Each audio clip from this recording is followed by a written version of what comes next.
Pennsylvania Governor Josh Shapiro, speaking of labor, and then endorsed and very much in keeping with labor in their state. Josh Shapiro was one of the names on Vice President Harris's very shortest shortlist of potential running mates. He was reportedly among the final three candidates, along with Arizona Senator Mark Kelly and Minnesota Governor Tim Walz, who ultimately got the nod. Josh Shapiro is also the governor of what might be the most important swing state in the country.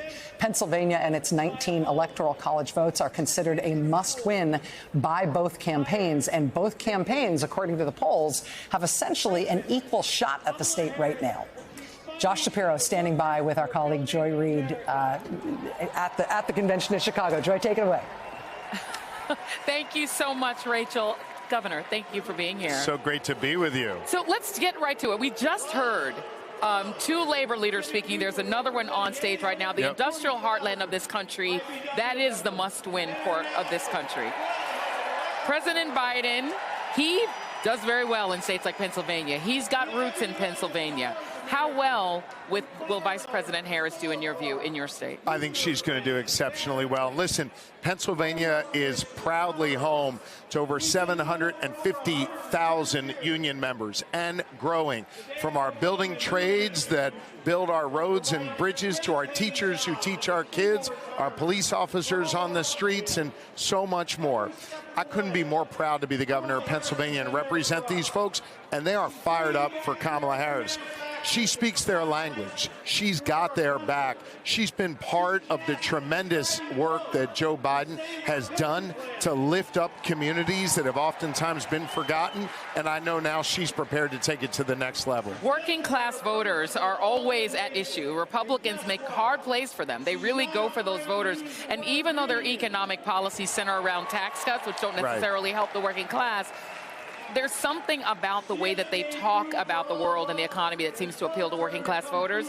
Has the Biden-Walz ticket figured out the formula to get those voters back? Well, first off, the Republicans talk a good game, but their policies screw over those folks and hurt them. And what you're seeing from Kamala Harris and Tim Walz is a laser focus on those communities. They were just in Western Pennsylvania. And importantly, I love Pittsburgh, but they weren't in Pittsburgh. They were in Beaver County, Pennsylvania, a rural community outside Pittsburgh, talking about cost cutting, talking about job creation, meeting people where they are. That's important. Remember, Barack Obama's first rally in 2008 was in Beaver County, showing up in those communities that have oftentimes been forgotten and left out. Shows that the Harris-Walz ticket understands that you got to meet people where they are, speak to those communities, and address those communities head on. What the Republicans are offering are not only empty promises, but policies that would strip away part of their paycheck, make it harder for those communities to get ahead. And I think Kamala Harris is effectively prosecuting the case against Donald Trump in those communities across Pennsylvania. You were able to do this because obviously you won the governor's race. You have some experience running against a potential extremist, if we want to be charitable about your opponent at the time. So talk about the way that you put together that map, because Western Pennsylvania is quite rural. There are rural parts of your state. Those voters often seem to be out of reach for Democrats. Why do you suppose that is, and what is it that you think Democrats in this campaign could be saying to those voters that might be compelling? You're right to identify those voters outside of Philly, outside of Pittsburgh, outside of those really important urban centers. These are communities that feel like they've been ignored. Listen, I showed up. I made sure I listened to their concerns. I've delivered for them as governor the way Joe Biden and Kamala Harris have delivered for them as president and vice president. There's a small town just around the Pittsburgh area named Esplin, Pennsylvania, a largely minority community where folks for generations have turned on the tap and lead-filled water has come out. Parents not being able to give their kids clean drinking water till Joe Biden and Kamala Harris came along and replaced those pipes that went to people's homes. That's an example of meeting people where they are and addressing a real concern. There's example after example of that Kamala Harris has been engaged in and involved in, and now she'll take that further and deliver for those communities. It's about showing up and have a plan to address those neighbors' needs.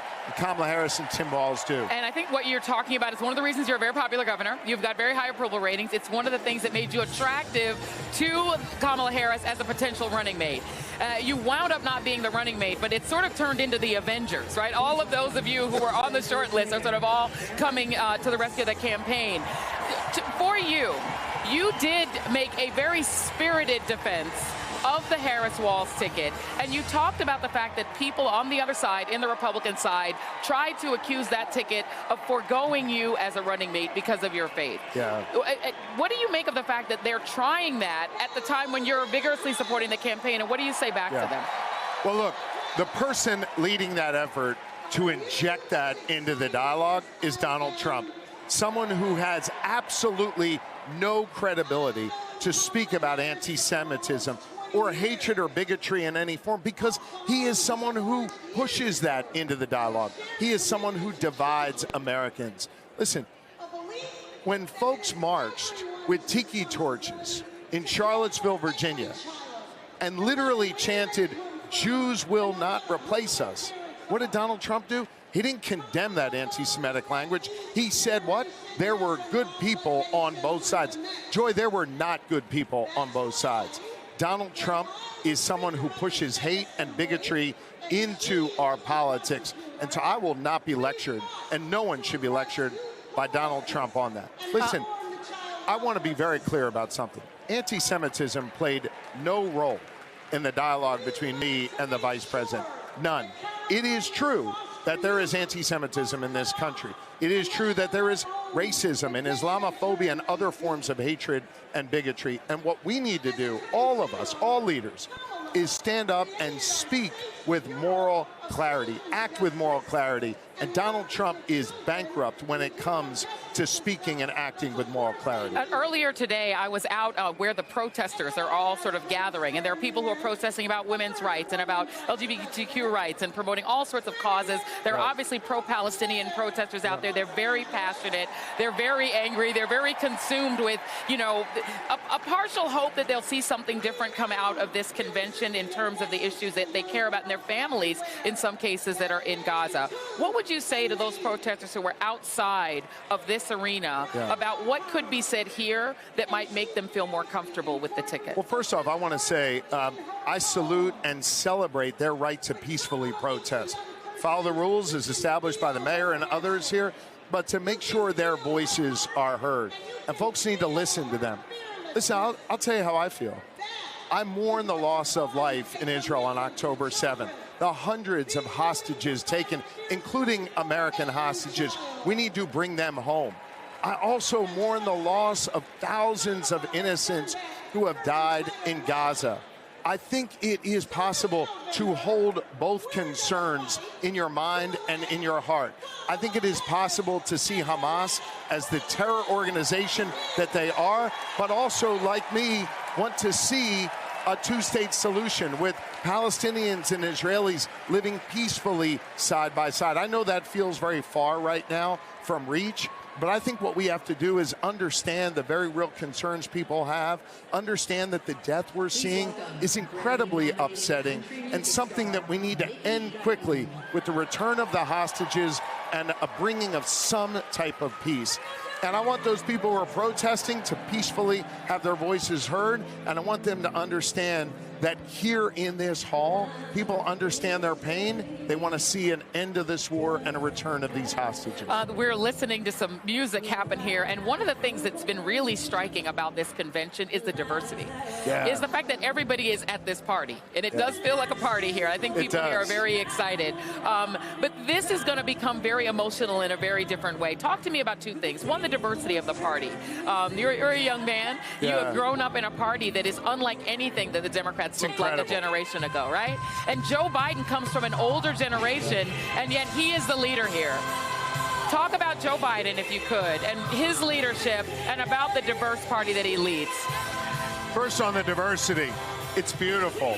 It is wonderful to see people from so many different walks of life coming together and understanding one another, respecting one another. Listen, I believe the Democratic Party is wonderful because no matter what you look like, where you come from, who you love, who you pray to, you have a place here in this party. That is something I salute, I celebrate, and something I try to surround myself with when I'm governing in Pennsylvania. Joe Biden has been doing this a long time. Yeah. I think your words where he kind of comes from the old school. Yet look at how Joe Biden has been able to bring people along with him. People who don't necessarily look like him or think like him. He's helped build a party that gives them a place where they can thrive and flourish and where their voices can be heard. It's a beautiful thing, Joy. Yeah, a legitimate star in the Democratic Party, a member of the Avengers who will be defending this ticket, the Harris Walz ticket. What do you think of Tim Walz, real quick? I think Tim Walz is awesome. Yeah. I got to tell you, Lori and I consider Tim and Gwen to be really good friends. Yeah. And we are so excited that America is getting to see them. He's a wonderful pick for what the vice president wants as a vice president. And I got to tell you, he's going to do great things for this country. I think we see why he is a star, everyone. Governor Josh Shapiro. Thank you, Joy. Thank you very much. Much appreciated. Back to you, Rachel.